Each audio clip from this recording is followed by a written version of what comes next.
Hello everyone, welcome to Planify, where we help you plan your investments. आज की video में हम बात करेंगे फार्मीजी के बारे में, जो एक लीडिंग ई फार्मेसी प्लेटफॉर्म है। इस वीडियो में मैं आपको बताऊंगी उसके revenue model, issue size, prospects और कंपनी परफॉर्मेंस के बारे में। और हमने सोचा कि क्यों ना आपको इस कंपनी और इसकी शेयर्स के बारे में सारी इन्फॉर्मेशन दी जाए। दोस्तों, मैं इस वीडियो में आपको फार्मीजी के आईपीओ डिटेल्स एंड वैल्यूएशंस के बारे में भी बताने वाली हूँ, तो आप लोग एंड तक जरूर मेरे साथ बने रहें ताकि आप सभी इंटरेस्टिंग फैक्ट्स को जान सकें।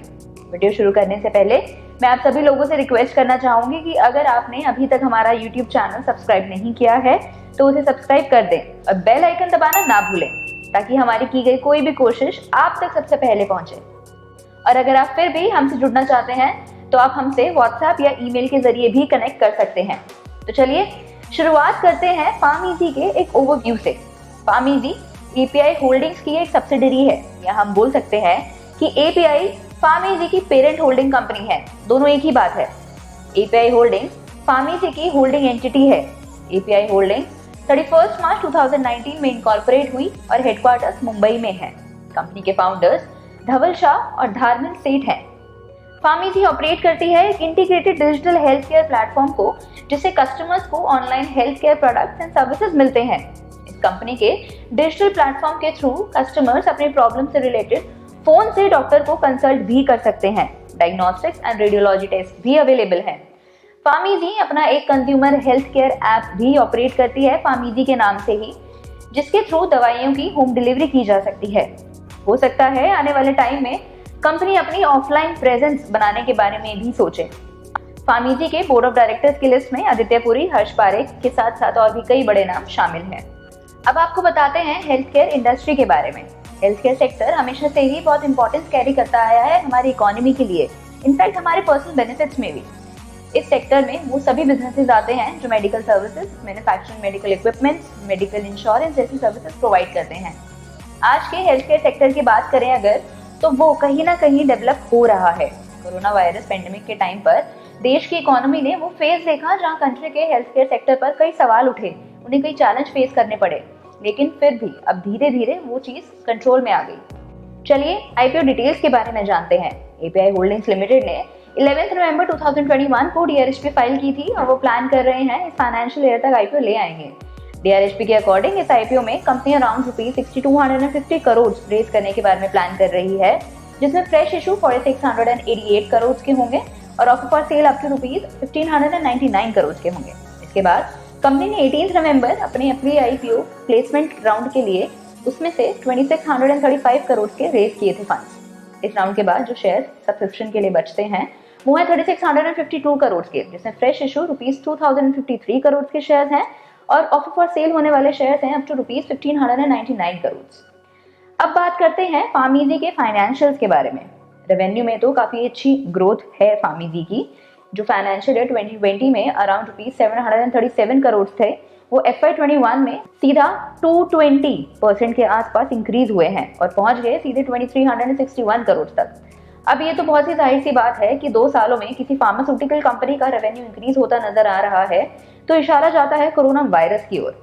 बढ़ते कोविड केसेस को देखकर लोगों ने कई सारी दवाइयां खरीदने के लिए अपनी कैपेसिटी बना ली थी। फार्मीजी के नेट एसेट्स में भी ग्रोथ हुई है, जो FY20 में ₹575 करोड़ के थे, वो FY21 में बढ़कर ₹4905 करोड़ के हो गए, यानी अराउंड 757% की मैसिव ग्रोथ। इस ग्रोथ का रीजन दिया गया है कंपनी की इंक्रीज होती गुडविल को, जो हो सकती है कि कंपनी ने जो एक्विजिशन की थी जैसे एसेंट हेल्थ और मेडलाइफ इंटरनेशनल की FY21 में, तो साफ है कि इन कंपनीज के साथ साथ उनके एसेट्स भी फार्मीजी के पास आए होंगे, जिससे ये इंक्रीज नोटिस किया गया।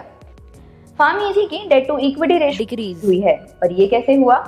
तो इसका रीजन ये दिया जा सकता है कि कंपनी की इक्विटी ज्यादा प्रोपोर्शन में इंक्रीज हुई है, क्योंकि सिक्योरिटी प्रीमियम रिजर्व में ₹3779 करोड़ का इंक्रीज हुआ। अभी सिक्योरिटी प्रीमियम रिजर्व क्या होता है?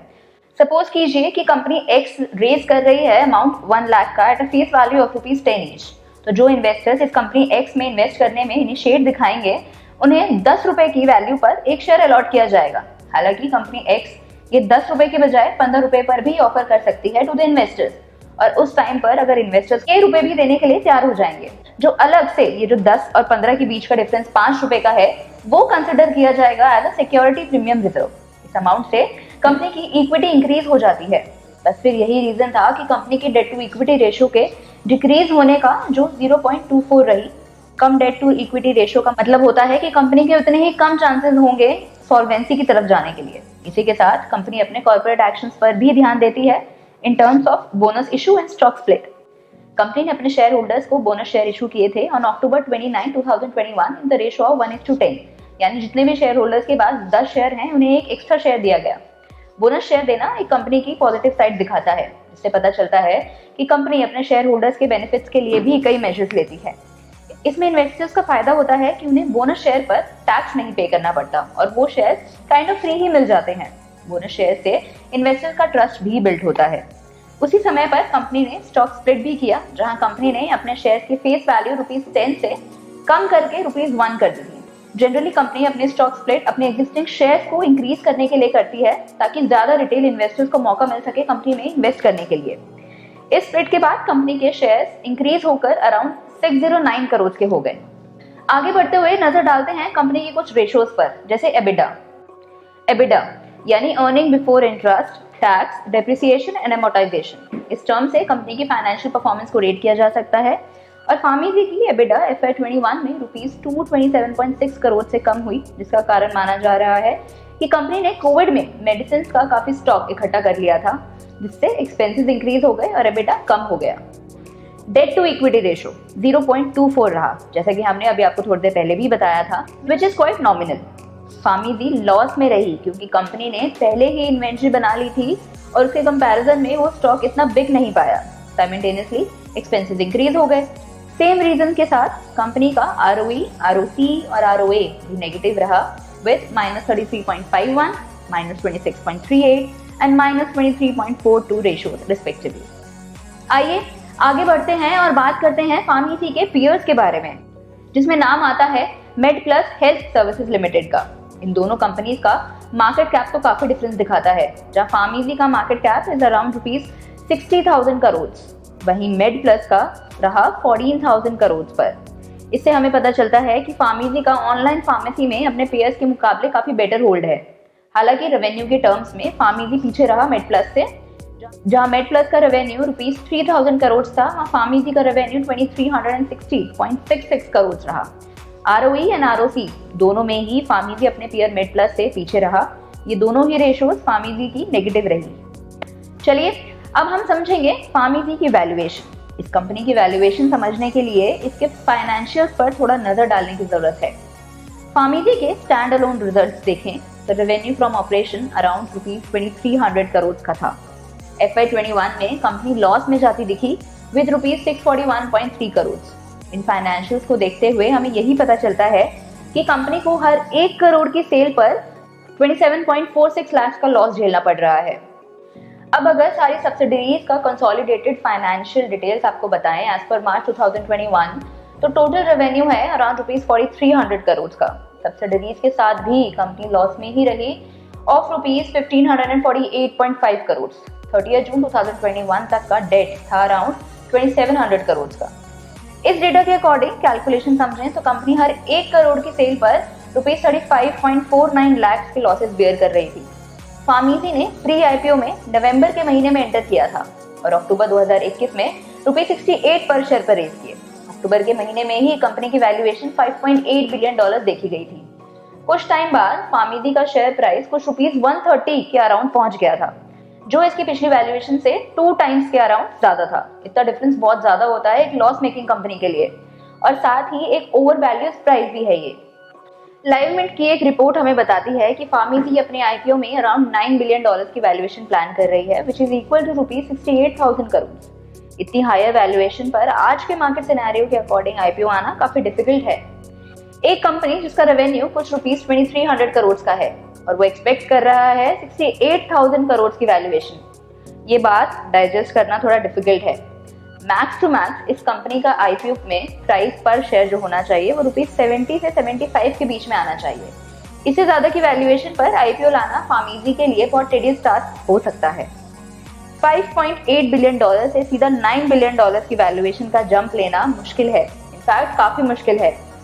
तो ये हाईली ओवरवैल्यूड सिचुएशन बन सकती है और ऐसी कंपनी जो लॉस में जा रही है उसे किसी भी तरीके से जस्टिफाई नहीं किया जा सकता है और इन्वेस्टर्स अब ट्राई करने लगे हैं to sell off these shares. Planify ने भी अपने इन्वेस्टर्स को इन शेयर्स के लिए कॉशियस किया है। देखिए, हम हमारे इन्वेस्टर्स को दो ही कंडीशंस में स्टॉक से एग्जिट करने के लिए कहते हैं। या तो वो कंपनी ग्रो ही नहीं कर पा रही है या फिर कंपनी हाई वैल्यूएशन पर चल रही है, यानी कोई 10 रुपए का स्टॉक है और वो 30 या 35 के आसपास बिक रहा है, और यहाँ फार्मेसी को हम सेकंड कैटेगरी में काउंट करते हैं।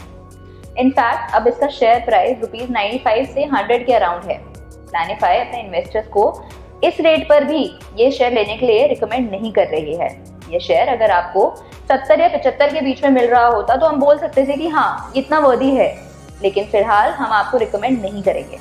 दोस्तों, याद रखिए कि हर इन्वेस्टर को मार्जिन ऑफ सेफ्टी जरूर रखनी चाहिए इन देयर इन्वेस्टमेंट्स। तो अगर आपको कोई चीज 10 रुपए की है और आप उसको पहले ही 15 या 20 रुपए की खरीद रहे हो, तो मार्जिन ऑफ सेफ्टी बहुत ही कम रह जाती है। तो आप सभी लोग इस स्टॉक पर जरूर नजर बनाए रखें, और अगर आप इन स्टॉक्स में से एग्जिट करना चाहते हैं तो भी आप हमसे जुड़ सकते हैं। आप हमें व्हाट्सएप या ईमेल के जरिए कांटेक्ट कर सकते हैं। हमारी टीम आपको best of the best options provide करेगी। अब आती है बारी फार्मेसी के एक्विजिशन और सब्सिडीज के बारे में जानने की।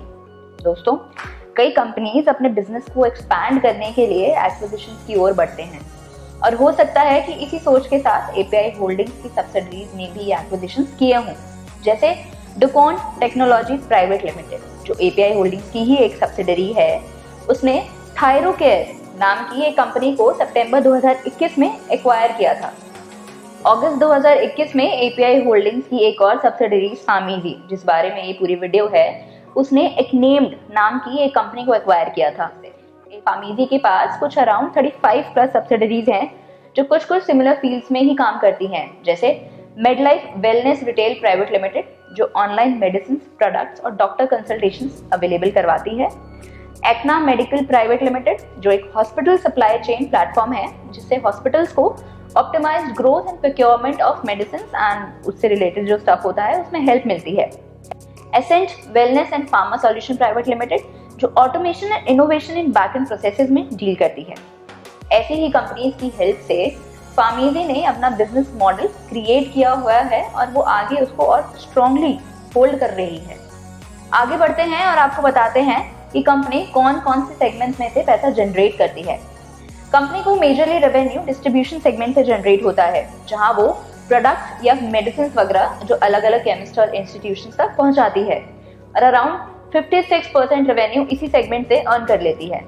अगला सेगमेंट जहां से कंपनी को पैसा जनरेट होता है वो है distribution of products to different retailers. फिर आती है बारी इस कंपनी की डिलीवरी सर्विसेज की, यानी फंडिंग्स की।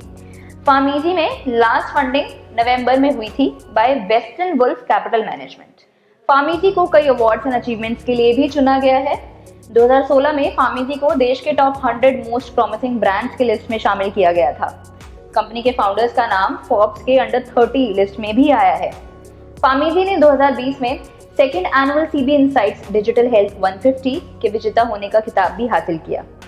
चलिए अब आपको बताते हैं इस कंपनी का एक स्वॉट एनालिसिस, जिससे हमारे इन्वेस्टर्स को एक इजी एंड बेटर अंडरस्टैंडिंग मिल सकती है to decide whether they want to invest in these shares or not। सबसे पहले बात करते हैं स्ट्रेंथ की, यानी फार्मेसी ने किन किन पॉइंट्स पर खुद को स्ट्रॉन्ग पुट किया है। पहली स्ट्रेंथ है इंडिया की पॉपुलेशन, जहां मिडिल क्लास के लाइफस्टाइल ग्रोथ पर्सपेक्टिव भी तेजी से बढ़ रहे हैं, जिससे मार्केट में लाइफस्टाइल मेंटेन करने के लिए अलग अलग दवाइयां भी अवेलेबल हैं, जिसका कंट्रीब्यूशन इंडियन फार्मेसी मार्केट में काफी इंक्रीज हो रहा है। और ये बात फार्मेसी जैसी कंपनी के लिए एक स्ट्रेंथ का साइन साबित हो सकती है। आगे बढ़ते हैं वीकनेसेस की तरफ। वीकनेसेस में आते हैं कंपनी के डेट्स, जो FY21 में काफी इंक्रीज हुए हैं, जिसका रीजन हम दे सकते हैं कि इस कंपनी ने शायद अपने कस्टमर बेस को इंक्रीज करने के लिए कंज्यूमर्स को प्रोडक्ट्स पर डिस्काउंट देना शुरू कर दिया था, जिसके कारण रिटर्न्स में कमी आई और मे बी इसी की वजह से डेट्स बढ़े। तो ये कंपनी की एक वीकनेस ही है। अपॉर्चुनिटीज में आ सकते हैं कंपनी की बढ़ती ऑनलाइन प्रेजेंस, स्पेशली जब देश डिजिटली ग्रो करने लगा है तब। अब डॉक्टर्स और मेडिसिन भी ऑनलाइन अवेलेबल होने लगे हैं to the consumers for their convenience. तो इस कंपनी को लाइव ऑनलाइन काउंसलिंग, अलग अलग हेल्थ एक्सपर्ट्स के साथ साथ भी एक स्टेप उठाने को मिलता है। ये स्टेप कंपनी के फ्यूचर एस्पेक्ट्स के लिए भी काफी पॉजिटिव साबित हो सकता है। थ्रेट्स की ओर बढ़ते हुए सबसे पहला थ्रेट आता है कंपनी का डेट मेजर, तो काफी हाई है। ऑल्दो कंपनी अच्छी पोजीशन मेंटेन किए है, बट फिर भी इतना रेवेन्यू जनरेट नहीं कर पा रही है कि वो प्रॉफिटेबिलिटी की ओर बढ़ सके। तो फार्मीजी को नियर फ्यूचर में अपने प्रॉफिट्स बढ़ाने के लिए सोचना पड़ सकता है। ये एनालिसिस हमारे इन्वेस्टर्स के लिए एक अच्छा मौका हो सकता है सोचने के लिए इन शेयर्स के बारे में। तो दोस्तों, ये थी फार्मीजी की एक डिटेल इन्फॉर्मेशन। अगर आपको इस कंपनी की रिसर्च रिपोर्ट चाहिए हो, कंप्लीट रिसर्च रिपोर्ट चाहिए हो, तो आपको प्लानिफाई की वेबसाइट www.planify.in पर मिल जाएगी। डिटेल्स नीचे डिस्क्रिप्शन में भी अवेलेबल है। ऊपर बताए गए आईपीओ और वैल्यूएशन डिटेल्स को जानकर मैं उम्मीद करती हूँ कि आपको हमारी ये कोशिश पसंद आई होगी। वीडियो से रिलेटेड कोई भी डाउट या क्वेरीज आप हमसे कमेंट सेक्शन में पूछ सकते हैं। और अगर आप चाहते हैं कि हम ऐसी और भी मजेदार वीडियोस आपके लिए लाते रहें, तो please like, share and subscribe to our YouTube channel because we value your investment. Thank you. मैं मानसी मिलती हूँ आपसे अगली वीडियो में।